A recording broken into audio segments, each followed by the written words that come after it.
Hi, this is Donnie Vaughn, one of the marketing twins.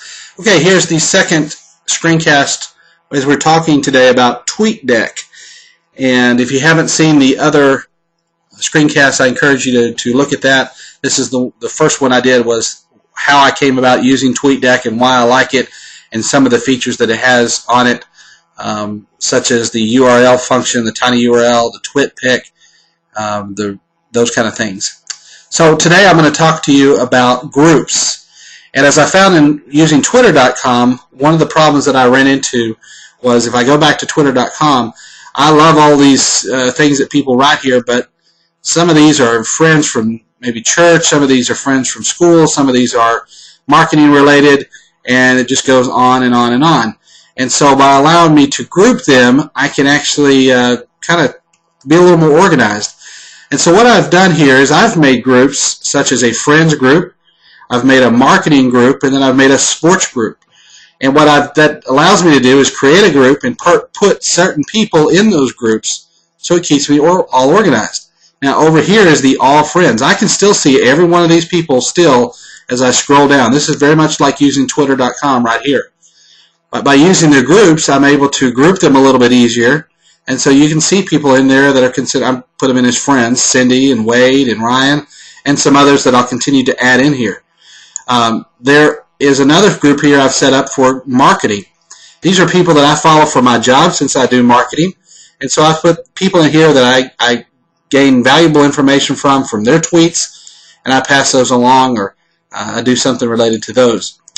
I'm also a sports guy. I like following sports and I like following the Dallas Cowboys and other things going on in sports. So I created a sports group, and these are certain people that are on Twitter. The Cowboys NFL, Matt Mosley at ESPN is on there. You'll also see if I scroll down here, there's Joe Trahan of Channel 8 News. He's on Twitter. Dale Hansen's on there too, although I haven't seen Dale Hansen Twitter. His thing pop up very much. He doesn't tweet as often probably as Joe Trahan does. But what you can do on these groups is create you whatever kind of group you want. So I'm going to do that for you right now.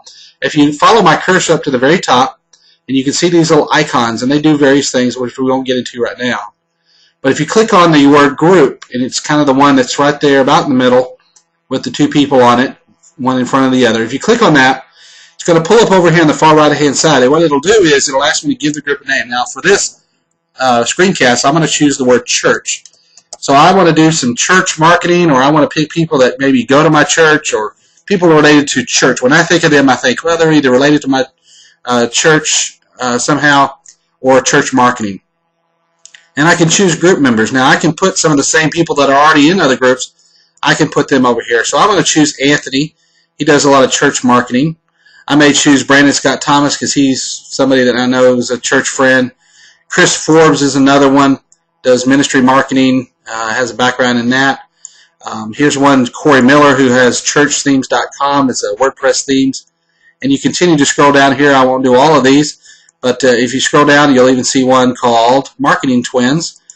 And here's Joel, and click the Marketing Twins. There's Max Licato I'm following on Twitter. So all these people here, let's say I'm going to stop there. There's probably others I could put in that group, but for now, well, I'll go ahead and put the Western Hills. Scott Meyer's done a great job there setting that group up. So after I'm done, you can see I just click those. I'm just going to click Save Group. Now watch what happens when I do that.